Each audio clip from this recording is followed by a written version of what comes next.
Olá pessoal, tudo bem? Meu nome é Thiago Prux, eu sou um dos sócios aqui da Capitalismo, que é uma empresa de análise e recomendações de investimentos, e como é tradicional, às sextas-feiras vamos fazer mais um vídeo da nossa série Barganhas da Bolsa. Já deixo claro o vídeo para quem não é inscrito se inscrever no canal, para quem gostar do vídeo dá um like e compartilhar, e claro, coloquem aqui nos comentários quais as ações, né, de quais as barganhas aí que vocês queiram que nós falemos aí nas próximas apresentações. Eu pedi para o pessoal da análise, né, trazer aqui para a gente qual seria a ação hoje mais barata da B3. Na verdade, a gente vai ver que é um critério muito mais de indicadores, pura e simplesmente. Claro, o pessoal pegou lá os que tinham menores PVPs, os menores PLs, daquelas empresas que a gente pelo menos acompanha, para não ser qualquer companhia, porque tem muita cilada aí na bolsa, né? A empresa que a gente vai comentar hoje é a Marco Polo, né? Quem é nosso cliente, a gente lançou o mês passado ali um relatório falando e dando a nossa recomendação de compra ou não das ações. Quem é cliente, só entrar ali no sistema ou entrar no aplicativo, entra em relatórios todos, digita o código ou escreve Marco Polo ou coloca Pomo, ali já vai aparecer o relatório, inclusive com um vídeo ali de um dos nossos analistas. E eu lembro que o áudio desse vídeo vai estar lá no Spotify também. Então, quem é a Marco Polo, né, pessoal? Marco Polo é uma empresa bem tradicional. Ela foi criada ali no final dos anos 40, né? Ela tem capital aberto aí desde o final dos anos 70, 1978, e ela fabrica carrocerias de ônibus, micro-ônibus e também componentes para o setor automotivo, além de ter o braço financeiro dela aqui, que é o Banco Moneo, né? A gente sabe que esse aqui é um mercado que já diminuiu bastante, né? Aparentemente não tem muito mais para onde diminuir o mercado de ônibus, pelo contrário, tem alguns países aí, quando a gente fala de eletrificação, ônibus elétricos, por exemplo, que tem um potencial interessante. A Marco Polo tem outras alternativas, já tentou outros negócios também, mas esse aqui é o core da empresa, né? O principal negócio é com ônibus mesmo, tá? É uma empresa global, né, pessoal? Uma das empresas mais internacionalizadas que nós temos aqui no Brasil. Ela tem plantas industriais em 9 países. Das operações industriais aqui, México é 24% da receita, Austrália 40%, Argentina 25%, África do Sul 9% e China 3%. E exporta para mais de 145 países. América Latina, o grosso aqui das exportações, África 16% e outros 4%, tá? Como eu falei, o pessoal pegou aqui a Marco Polo por critérios muito mais quantitativos, né? O primeiro critério foi o quantitativo. A Marco Polo, quando a gente fala das ações ordinárias, tem um PL aí na casa de 4 vezes e opera com um PVP de 0,7. Então ela tem um PL muito baixo, né? E opera bem abaixo aí do seu valor patrimonial. E quando a gente falar um pouco mais sobre os resultados da empresa, a gente vai ver que, na verdade, esse PL aqui ele vai diminuir mais ainda, né? Ele pode chegar até uns 13,5, levando em conta o preço atual da ação, melhorando os resultados da empresa, obviamente. Tá? A gente entende que esse segmento metal mecânico tem algumas oportunidades bem interessantes, né? De ativos até que são mais fáceis de estudar do que a Marco Polo, principalmente aquelas empresas que são ligadas a parte de agro, né? Esses dias mesmo eu comentei sobre a Randon, por exemplo, né? Que é bastante ligado ao segmento agro, mas a Marco Polo é uma empresa também que tem algumas vias aqui de crescimento interessante e, como eu comentei, a gente gosta muito desse segmento metal mecânico, principalmente aí para a parte de small caps, né? Inclusive eu vou deixar aqui na descrição as informações de todas as nossas assinaturas e carteiras. Nós temos uma carteira focada em micro e small caps. Ela tem um desempenho aqui fantástico. Esse ano está um pouquinho negativo, está em torno de 2% negativo, mas desde 2017 está com mais de 392% contra 34% do índice de small caps e 50% do Ibovespa. Então bate todos os mercados aí com a mão nas costas, né? E vou deixar para vocês aqui também um cupom da nossa assinatura Full Trader. Esse cupom dá até 25% de desconto. No Full Trader, além das recomendações de médio e curto prazo, também tem essa carteira de micro e small caps que eu mostrei para vocês. Então, o que acontece, né, pessoal? Normalmente, quando a Marco Polo tinha uma crise aqui no Brasil, as operações fora do Brasil, elas ajudavam né, a melhorar os resultados ou com que os resultados não caíssem demais, até porque é muito normal ter crise aqui no Brasil. Porém, como na última crise a gente teve um fechamento global, aí, os negócios todos pararam, a Marco Polo se ferrou total, né, porque mesmo lá fora, né, a gente teve uma queda abrupta das vendas e quando a gente compara 2020 com 2019 a gente percebe isso, né? A receita caindo 17,8%, a margem caindo também, mas caiu menos, e a margem EBITDA aqui caiu 20%.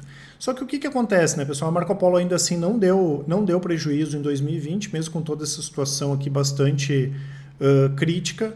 Só que o que acontece? A Marco Polo é uma empresa que já está acostumada com essa questão de momentos negativos, mesmo, claro, não tendo passado por uma crise tão grande como essa de 2020. Então, normalmente essas empresas que têm histórico, como é o caso da Marco Polo, o que eles fazem? Alguma coisa para se reestruturar, para baixar muito a parte de custos, para fazer readequações, para conseguir fazer com que os resultados melhorem, né? Então, eles consolidaram as operações brasileiras aqui em 3 fábricas, aumentaram muito a eficiência, né, diluíram despesas, só em custos fixos eles caíram 30%, né, nesse período aqui dessa pequena reestruturação que eles fizeram, modernizaram a estrutura de gestão da empresa, lançaram novos produtos também, que é importante, né, além do lançamento dos ônibus elétricos, né, para justamente também conseguir captar essa nova tendência do mercado. Então é uma empresa bem redondinha, uma empresa que já acostumada a passar por crises, né, conseguiu fazer com que os custos não atrapalhassem, né? Porque teve muita empresa que a receita caiu, mas os custos caíram menos do que a receita justamente por ter muito custo fixo, né? No caso da Marco Polo aqui foi bem parelho e depois eles conseguiram diminuir mais os custos.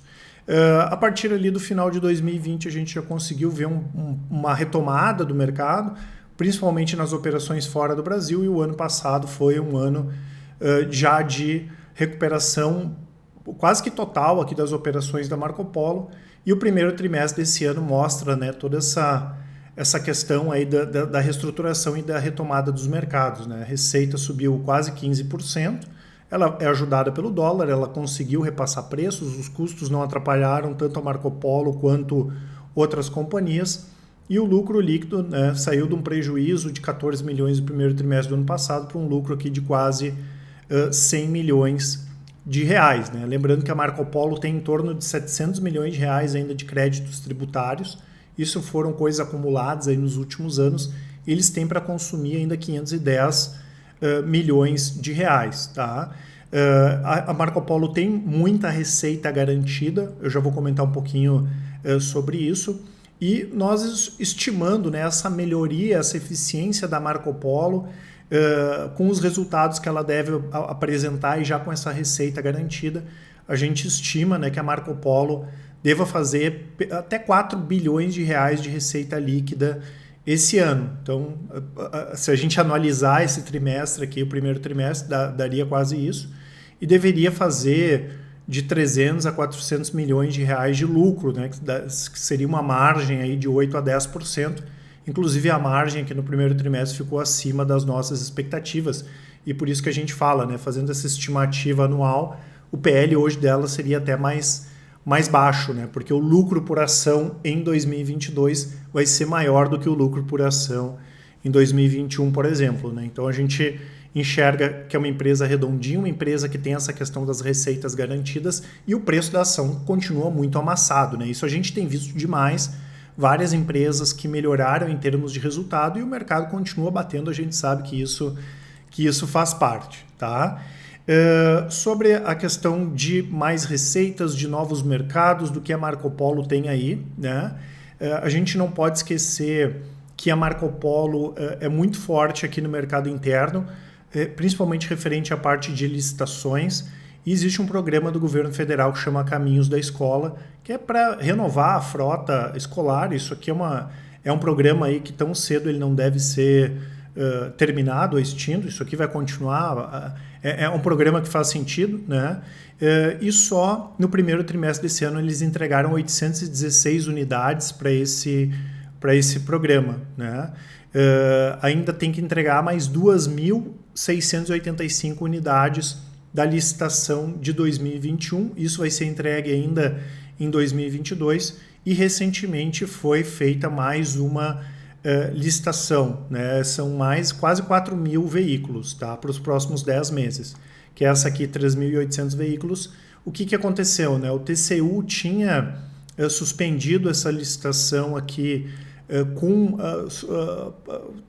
teoricamente ou supostamente teria algum tipo de superfaturamento, claro que não por parte da Marco Polo, tem outras empresas que também participam aqui dessa licitação, mas já foi inclusive, né, o TCU já julgou improcedente essa suspensão aqui, disse que não tem indícios aí de superfaturamento, então a gente já vai entrar nessa nova fase homologada em junho e a Marco Polo deve ganhar boa parte aqui dessa licitação também, então vai ter mais receita entrando aí para Marco Polo. Claro que não é só isso, né? A gente tem questões como, por exemplo, o turismo interno aqui, que retomou bem, né? Quando a gente pega de viagens intermunicipais, aí já está nos níveis pré-pandemia, e até com o dólar alto, né? É bom para a exportação da Marco Polo, mas também muita gente deixa de viajar, isso é positivo também para a empresa. Tem novos mercados aí para crescer nos Estados Unidos, ela está ampliando também na África do Sul, no Oriente Médio, tem novas parcerias na Ásia, e eu destaco aqui também a posição da Marco Polo na Austrália, lá está crescendo bem, né? Ela vem desenvolvendo soluções elétricas e na parte de hidrogênio, e já está com os pedidos para 2022 aí todos fechados e boa parte para 2023 também, e ela tem uma posição de liderança na Austrália, que é um país bacana de se operar também, né? Então, como eu falei, uma empresa redondinha, uma empresa de histórico, né? Eu sei que o mercado não é tão óbvio assim, esse mercado de ônibus, mas não tem muito mais para onde piorar, não, pelo menos é o que a gente imagina. É uma empresa que está com os custos aí bem azeitados, está com uma situação de caixa bastante tranquila, inclusive ela pode aumentar o pagamento de dividendos no ano que vem e está com boa parte da receita aí garantida. Então a Marco Polo é sim uma das mais baratas da bolsa, né? Quando a gente pega principalmente essa parte aí de indicadores daqueles ativos que a gente acompanha. Antes de entrar na parte do gráfico, eu só vou colocar aqui, né, pessoal, na descrição também vai estar a parte dos relatórios grátis, se alguém quiser conhecer alguns dos nossos relatórios, e os nossos contatos também, né? Qualquer dúvida vocês mandem um e-mail para a gente, nos chamem no WhatsApp ou também no Telegram, tá? Em relação à questão de valorização ou não das ações, a Marco Polo está com uma baixa de 16%, quase 17% esse ano, e a gente percebe que desde 2016, né, ela não baixa aqui dessa casa dos 2,34, né? Por isso que ela vem ficando cada vez mais barata, né? Porque os resultados vão aparecendo e o preço da ação não se movimenta, né? Até não seria errado para quem está pensando mais no médio e curto prazo comprar a Marco Polo próximo a essa casa aqui dos 2,40, dos 2,50, né? E como eu falei, uma ação barata aí para vocês ficarem de olho. Tá certo, pessoal? Qualquer dúvida aí que vocês tiverem, nós estamos à disposição. Um grande abraço e ótimos investimentos. Até mais!